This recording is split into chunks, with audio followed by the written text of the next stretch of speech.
Hello there.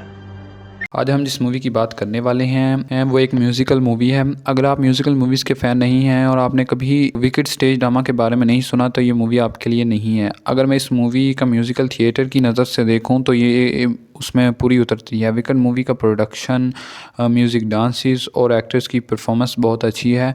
और इसके अलावा इसकी वर्ल्ड बिल्डिंग जैसी मैंने वर्ल्ड ऑफ ओज से एक्सपेक्टेशन की थी बिल्कुल वैसी ही है।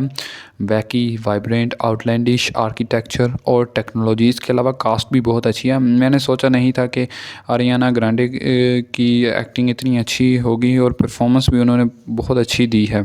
शॉर्ट में बात करें तो ये मूवी सबके लिए नहीं है। अगर आप के पास देखने के लिए और कुछ नहीं है तो आप ये मूवी देख सकते हैं, लेकिन अगर आपको म्यूज़िकल मूवी पसंद है तो ये मूवी आपको पसंद आएगी। पहले अगर इस मूवी की स्टोरी की बात करें तो ये द विज़र्ड ऑफ ओज, जो डोरोथी होती है जो दूसरी दुनिया से इस दुनिया में आ जाती है, उससे पहले की कहानी है। ये मूवी दो कैरेक्टर्स के गिर्द घूमती है। एक ग्लिंडा जो बाद में एक अच्छी विच बन जाती है। अगर आपको याद होगा तो टॉम एंड जेरी की वो मूवी जिसमें वो एक लड़की डोरोथी के साथ इस वर्ल्ड में आ जाती है, वो फिर 4 लोगों के साथ विज़र्ड ऑफ ओज के पास जाने की कोशिश करती है जो उसकी मदद करेगा। बाद में वो मदद तो नहीं करता, लेकिन जो है अच्छी विच होती है ग्लिंडा, वो उसकी मदद करती है, उनकी मदद करती है। और ये मूवी उसी वर्ल्ड में सेट है क्योंकि टॉम एंड जेरी और वर्ल्ड ऑफ ओज की जो स्टोरी है उसके राइट्स WE के पास हैं।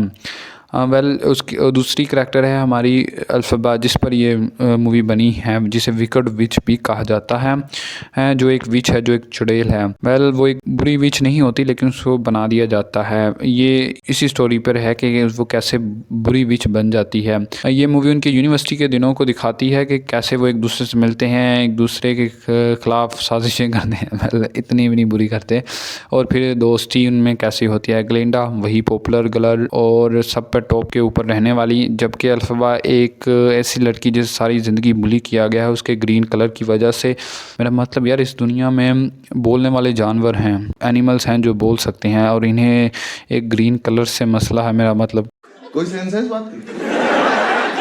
खैर आगे बढ़ते हैं। जैसे जैसे मूवी आगे बढ़ती है तो हमें शेडी पावर्स के बारे में बताया जाता है। जो वर्ल्ड द विज़र्ड ऑफ ओज है जिसको किरदार जेफ गोल्डबर्न ने किया है, वही सबसे बड़ा शेडी पावर है जो अल्फबा की ताकत का इस्तेमाल कर कर तमाम जितने भी बोलने वाले एनिमल्स हैं उनको हमेशा हमेशा के लिए चुप कराना चाहता है। वो कोई विज़र्ड नहीं है, पहली बात ये बता दूं।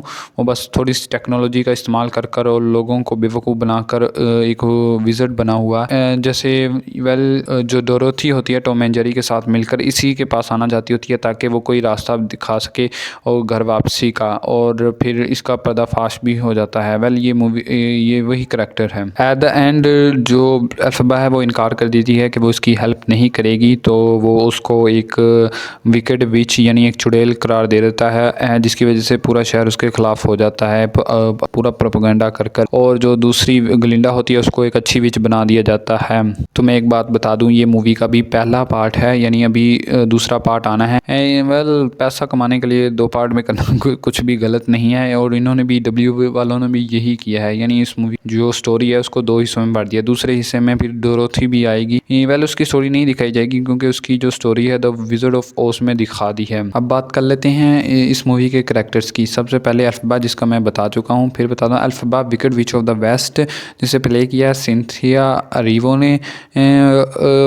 ये विच सारी ज़िंदगी ग्रीन कलर की वजह से रेसिज्म फेस करती है, बिल्कुल वैसे जैसे अमेरिका में ब्लैक्स रेसिज्म फेस करती हैं। ये उसी की स्टोरी को लिया गया है और इस मूवी में डाला गया है। बाद में इस मूवी में साजिश के जरिए विकेड विच को बुरा विच बना दिया जाता है, यानी उसे बुरा चुड़ैल बना दिया जाता है। उसके बाद दूसरा करैक्टर है Glinda, Good Witch of the North, जिसे प्ले किया अरियाना ग्रांडे। इस अरियाना ग्रांडे को थोड़े खाने की ज़रूरत है। सॉरी, अल्फबा की जो स्कूलमेट होती हैं और बाद में प्यारी और अच्छी विच बन जाती हैं, जिसे या कहें तो बना दिया जाता है। उसके बाद आता है मैडम मोरेबल, प्लेड बाय मिशेल योए, जो बहुत ही एक अच्छा करैक्टर है। लेकिन मुझे एक बात अच्छी लगी कि इनको ज़्यादातर डायलॉग्स नहीं दिए गए, वरना ये मूवी ज़्यादा ठीक नहीं रहती। और उनका जो एक्टिंग है वो मिशेल योए की बहुत अच्छी थी, जो सिज यूनिवर्सिटी की हेड और विज़र्ड ऑफ ओज की बहुत अच्छी साथी हैं। इसके अलावा आखिर में विलन की बात कर लेते हैं जो द विज़र्ड ऑफ ओज हैं, जिसे प्ले किया जेफ गोल्डम ने। वो बहुत तेज़ और चालाक करैक्टर है जो इस मूवी मूवी का एक तरह से कहें तो विलन भी है। वेल एट द एंड उसका कुछ मुकाबला तो नहीं जाता, लेकिन खैर कोई बनी। वेल अगर आपने ये मूवी देखी है तो मुझे ज़रूर बताएं। आपको ये मूवी अगर देखनी है तो मुझे ज़रूर बताइएगा कमेंट्स में कि आपको ये मूवी कैसी लगी।